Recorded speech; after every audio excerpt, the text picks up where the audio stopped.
So you need to present in your next meeting and you're feeling just a little bit nervous. Have no fear. Today we're going to help you knock it right out of the park and teach you how to present like a confident CEO. Now I know what you might be saying. You may be saying, I know this CEO. He's not really a very good speaker at all. In fact, he kind of rambles. To which I say, send him to me. I'll help him out. But in all seriousness, we don't want you to be like that. We want you to be confident. And the best CEOs spend a fair bit of time really honing their presentation skills so they're taken seriously, so they're able to direct their teams and speak with confidence. And we want to give you those skills so that when you get to the CEO chair, you're ready to go. My name is Selinger. I'm a master magician, an award-winning filmmaker, and I have spoken to audiences all over the world. Some audiences as big as several million on television. I performed for 18,000 in an arena.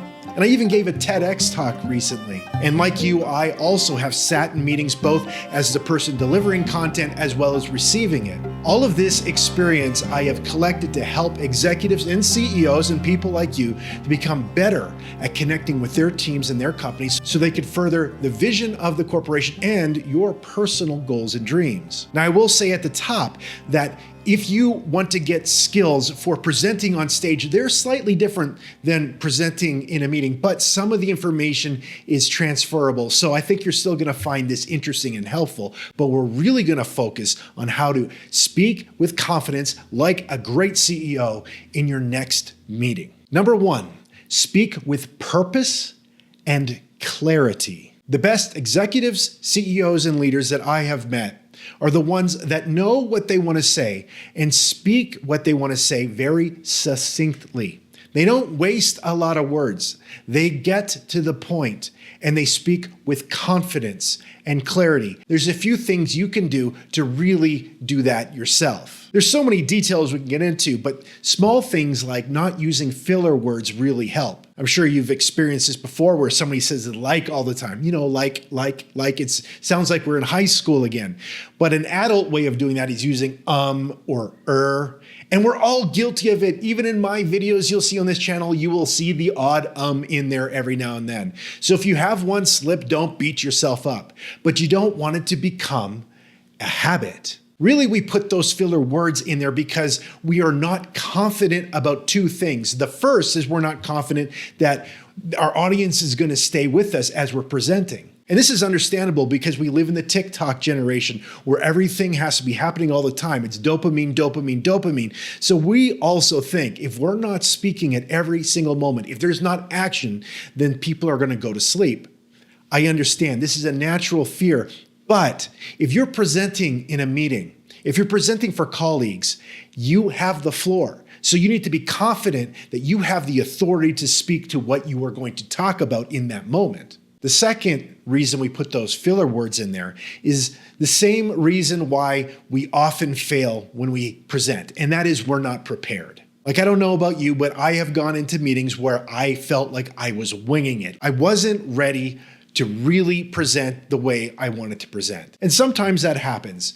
And with practice, you're going to be able to overcome those moments, kind of like improv. But the best way to overcome the uncomfortability and slipping in those filler words is just to really know your material. Like if I asked you to share with us right now your very favorite vacation ever, in the greatest detail that you can, I'm pretty sure you could do it. You could think back and come up with all kinds of examples of what made that vacation amazing. You'd be able to just flow because you know it so well. Well, similarly, if you're going to be speaking about something in a meeting, do your homework. Really understand what you're going to talk about so that you have that confidence. When you do, you could pay attention to all the details. Another detail that is super helpful is how you speak, the rhythm with which you speak. It's been said that the best cadence to speak in is somewhere around 90 to 92 beats per minute. So if you want to practice speaking to an audience,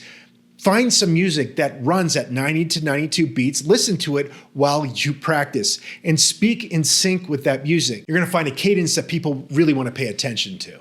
Now, when you present, you're going to look like you know what you're talking about, you have great purpose, and you could say what you need to say with clarity and be finished. There's nothing worse than going to a meeting where you've got that person presenting and they just go on and on and repeat themselves over and over. We've all been there. We've all been in that meeting. Don't be the person that is making those presentations. Be clear, get to the point. And if you're asked a question that you don't know the answer to, don't sit there and look nervous and just pause. You've got this. Think about it for a minute. It's okay. And if you have to think about it for a long minute, just say, just give me a minute. And then think and respond confidently. The second tip is to ask powerful questions. Effective CEOs ask meaningful questions that stimulate discussions. So if you're able actually to pose questions to your audience, that is going to help you develop a feedback loop. So it isn't just you droning on, but you have this reciprocal effect of them talking to you as you're talking to them. That isn't always available to you. So you can also ask rhetorical questions and then use that to frame what you're going to talk about. Now, you don't want to become the call and answer guy and sound like a parrot. Bye! Yes, good. Why am I still shouting? I'm drawing attention to myself. But at the same time, if you ask a powerful question and then go into answering it, people will know what you're doing. I'm going to give you an amazing hook that you can use in your meeting to set yourself up. Start by asking a question and then answer it, trying to elicit a no response. For example, maybe you're doing a marketing presentation. You could say, how are we going to effectively market this quarter? And then answer it with, do we have the budget of Apple to carry out our endeavors? They're internally going to be saying, no, we don't. So then you could go to the yes and say, so we need to be strategic in our ad spend this quarter and creative. This is what we've come up with. Now that's a really compelling hook because you've hooked them with a question, you got them to say no in their head. And there is something psychologically when we say no, we let our guards down. When we say no, we feel like we're in control. That's what you want your audience to feel. You want them to feel like they're in control of this conversation. They're like, no, we don't. So now when you provide the solution, you are actually helping them come to the conclusion that you want them to come to. The bottom line is asking questions allows people to shift to big picture thinking and then allows everyone to navigate the problems and solutions. It's a really powerful device, particularly in meeting settings. Tip number 3 is maintain confident body language. The best CEOs use body language to reinforce their words.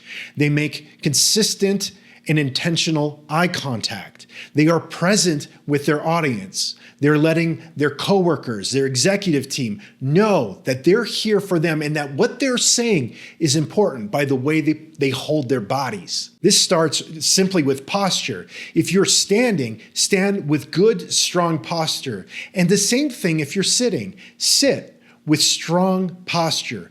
Make eye contact. Use your hands as inviting gestures. Things like open palms to frame ideas and gestures with an open palm are a great way to go. You really want to avoid things like slouching in your chair, leaning awkwardly, putting your hands in your pockets. Anything that diminishes your presence will not help you. Learn how to sit straight, sit confidently, keeping your hands still in a confident position. And a secret tip I'm going to share with you is use the power of lean. What I mean by that is when you are talking and you're making points, do what I'm doing right now, which is slightly leaning forward at the waist to engage people specifically.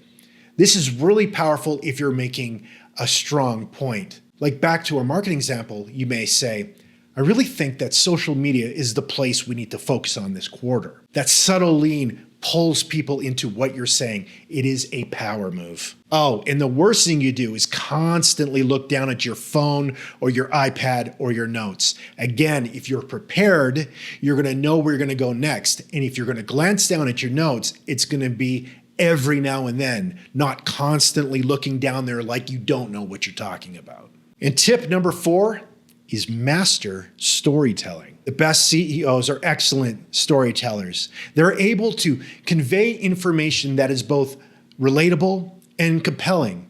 They do this by sharing relevant stories. Now, avoid the old MC idea that you need to have a joke to break the ice with people. What you do want to do is break the ice by saying something in story format that involves people within a narrative. This can be a case study. This could be a story that you heard from somebody. This could be observing the marketplace, but it's a story that you're telling people to make the point that you want to make. And it doesn't need to be nonstop stories, but just something, even 1 or 2 or 3 lines to provide an example will give the people listening to you context to understand what you're talking about. And you could use power statements like, let's bring this back to our point, or how does this support the decision that we're going to make today? And here we're going back to point number 2, where we're asking a question in conjunction with the story, and we're re-engaging our audience, even on a rhetorical level, so that they feel a part of your presentation and not just observers.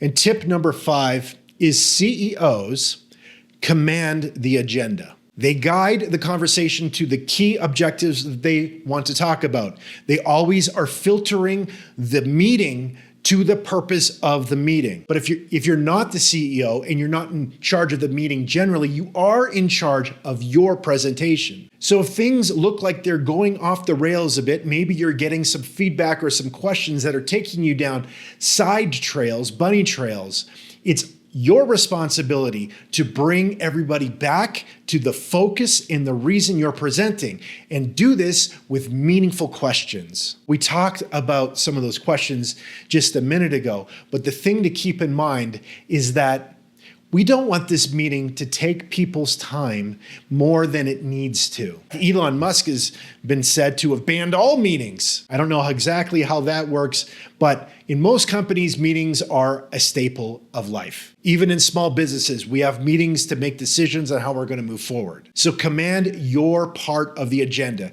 Command your presentation. Be confident because you know the material. You've got great body language. You ask meaningful questions. You're telling relevant stories. And of course, you're respecting everybody's time by staying on track. You're going to crush this next meeting. I know it. We'll see you next time. Live bright, love big.